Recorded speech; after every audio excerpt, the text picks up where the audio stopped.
Hey folks, I'm Rob. And I'm Nathan. And I'm Steve. And we are Two Guys in a Ride. And say, Nate, tell us where we're at today. Hey, today we are at the beautiful Chanhassen Autoplex in Chanhassen, Minnesota. And we are going to take you on a virtual car tour. And we're going to go through about 6 to 8 garages here, meet the owners, take a look at the whole garage, take a look at the cars they have on there. And it's going to be great. And Steve, why don't you give us a little bit of information about what's going on Well, here? our Cars and Cave shows happen the last Saturday of every month from April through September.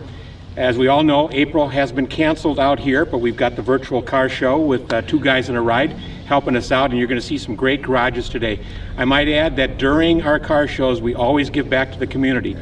We have a charity for each one of our 6 car shows. The first one is a really good one. They're back with us for a second year. It's Treehouse. The mission of Treehouse Hope is to end hopelessness among teens through mentorship, support groups, or off-site activities which create safe environments where teens can be themselves and have fun.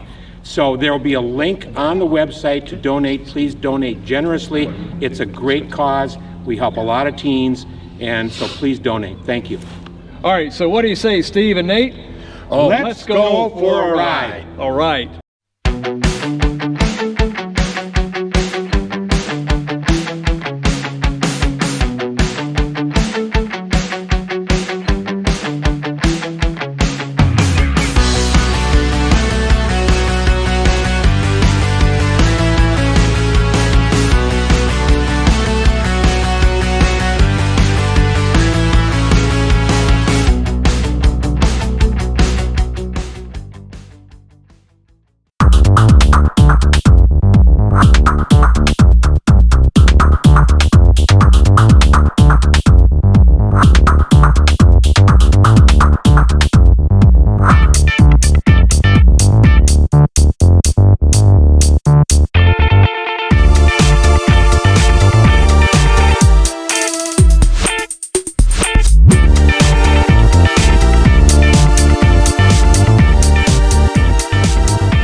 Hey guys, it's Nathan with Two Guys in a Ride, and we are at the Chanhassen Autoplex, and then right now we have just stepped into Tony's garage. So Tony, thanks for having us here. You bet. Thanks for coming. So we have another different garage here. We've seen so many different kinds, and we may describe this one as a working one, although there's a secret 2 stories up, and we'll show you that in a little bit. So Tony, tell us a little bit about, obviously from all the machines in here, you must do some work on the car. So tell us what you do with them. Yes, I do all the fabrication, the engine work, and all the mechanicals and the welding, whatever it takes. And then I have a good friend, Randy Gibbs, that does my body work and paint work. And he's a good friend, and we barter all the time. So I'm making stuff for him, and he's doing work for me, and it all works out. So it's a fun relationship. This one is a Sunbeam Alpine. Correct. And 1962. Okay, and I have to say, I absolutely love that color. So tell us about this car. Yeah, I've always had a fascination with the Sunbeams, and I picked one up about 6-7 years ago, and we took it down to bare metal and found out that the back half was all Bondo and garbage, so I bought another one and took it down to bare metal, and it was just the opposite. So we actually cut this one right in half, and Randy, thank God, did the body work and got it back together. So it's really a 62 and a 63 combined. So I have titles for 2, so I haven't decided which one it's going to be yet. And then I put a little V6 in it and a 5-speed, modern 5-speed transmission. So. All right, well, let's step over here a minute and take a look at it, because you actually manufactured the dashboard. Correct. Yeah, I have a CNC plasma cutter, so I drew it, and I have a CAD system upstairs, so I drew it all up and cut it out, and then fabricated the console and the dash, and amongst many other things that you can't see. Yeah, all things that are hidden. Well, the engine too. To put that engine in there takes a lot of work, and I had to fabricate custom radiator mounts and just all kinds of little things. Now, stepping back a little bit, you'll notice we've got another lift in the garage here. Not the kind of lift you just store your car on, but a working on lift. Right. A real garage lift. Real garage lift. Well, it's handy to have when you when you need to really work on the car and tires are free, they're both very handy. The four posts and a 2-post, they're very handy. All right, so let's step over here because you have got two unique cars over here too. Let's start with the one on the bottom. So this is a Chevy Nova SS. Tell us a little bit about this car. Well, it's a 63, and when I got out of the Army in January of 1972, I saw a little 62 Nova, and I had to have it. And I just love these boxy Novas. And I remember buying that car, and it was the middle of the winter, and I took it out. I was working on a dirt floor garage, and I pulled the engine out, put a V8 in it, and I was just, and I've been in love with them ever since. I think this is my 5th one. But this one is built for keeps. This was there's not a piece on this car that hasn't been, polished, cleaned, or whatever. It's a nice car. So, and I have a small block 427 with 575 horse and a 5-speed manual transmission. It's a fun ride. I think that's an understatement. What a beautiful car. Now, on top of that, you have got a Pontiac Gto that I believe is original. Yeah, it's an original 64 GTO. The engine wasn't a numbers matching engine, and I added tri-power to it, and I added front disc brakes, and I replaced. It actually had been slightly hit. The frame had a little twist in it, so we straightened the frame, replaced all the suspension, and just cleaned it up, and so it's put the original exhaust system back on. Hey, but it's got the original engine and transmission. Yeah. It's just that it didn't have, evidently, I shouldn't say it's original 389, but the block doesn't have matching numbers. So Right, but it's still what what it would have had. Correct. But not original to the car. Correct. Okay, so do you drive these cars?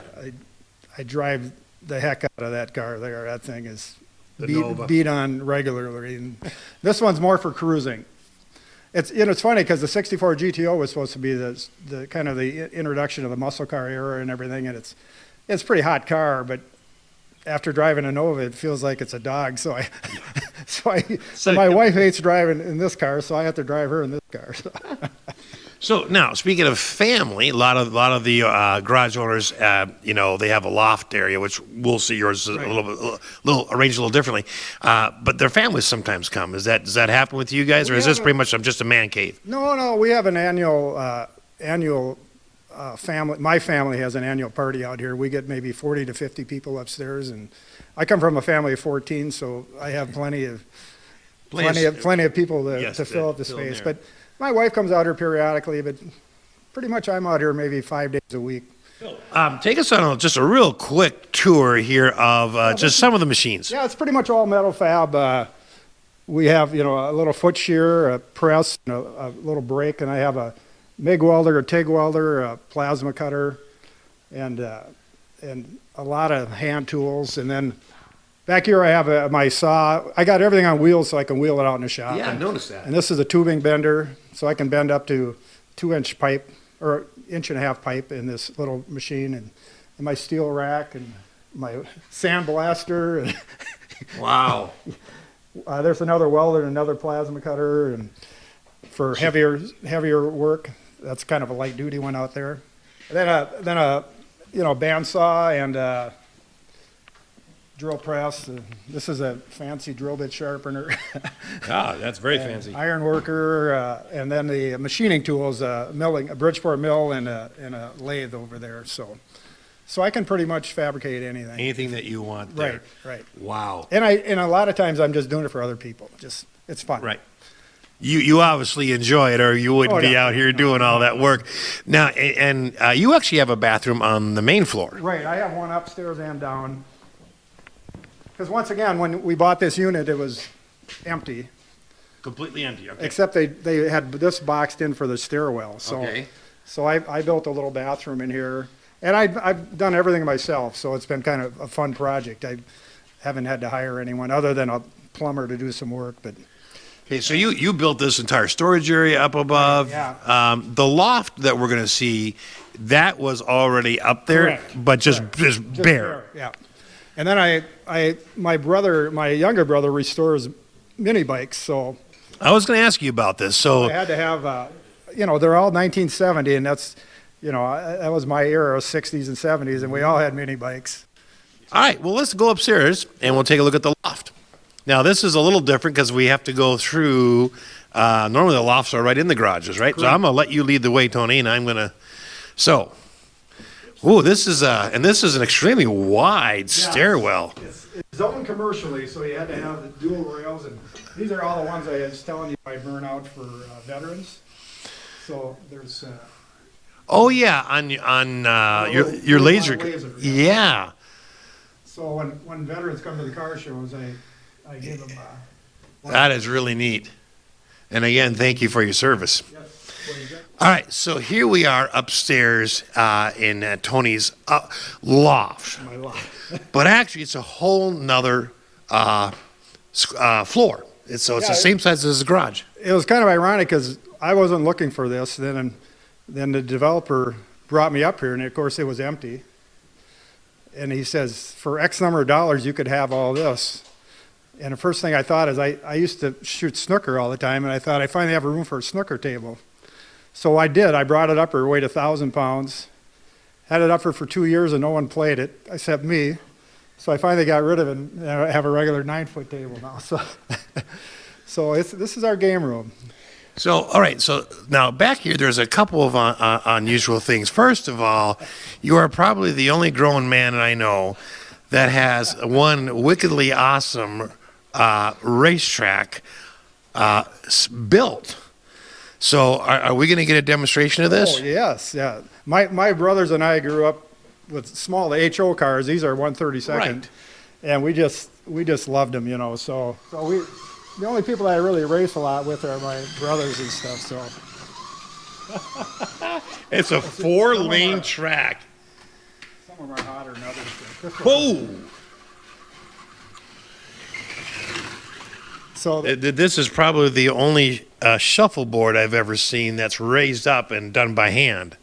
Did you make this? No, that's the way they do it. It was real popular in bars for many years. Wisconsin has a lot of them, I know. This is a 16-footer. Regulation is actually 24 for competition, but Okay. this is about as big as I could fit in here and get through the door. And then, then over here you've got, of course, you got a pinball machine, which you got to have a pinball machine. Dart game. Oh my goodness. Now, you've got some the interesting art. Now, first of all, over on the wall where the racetrack was, you've got all this record album art. I was looking at, I was trying to decorate the wall, and it's a big area, and one of my friends said, "Hey, you should put a couple albums up there or something," because I have quite an album collection. And we started putting them up and kept adding and adding, and all of a sudden, it became the backdrop. And then over here you've got some more modern stuff. So we've got a Seinfeld character painting. Yeah, then the famous Rat Pack with Dean Martin, and Oh yeah. that was kind of a famous picture that I really liked. Thought it fit nice with the pool table. Yes. Oh, and you must be a Minnesota Vikings fan. Right, and that's something I burned out on my Oh, you made that on sure. my plasma table. I I made a lot of those for people. do like the clock. It's not working, but I like it. That's decoration for the cue holders. All right, and then over here you've got your sort of a living room area. Right. And are you the musician? No, I'm not a musician. I have a son-in-law that is, and usually if somebody knows how to play, they just come up and play. So. And then over here, of course, you've got the living area. I mean, Yeah, right. the bar. The bar. My daughter worked for a liquor distributor, so So she kept you well she stocked. kept me well stocked. So. That's a good daughter. Question is, what have your sons done for you? Yeah, right. And so you built this too. Yep. Yeah, I built everything up here. So.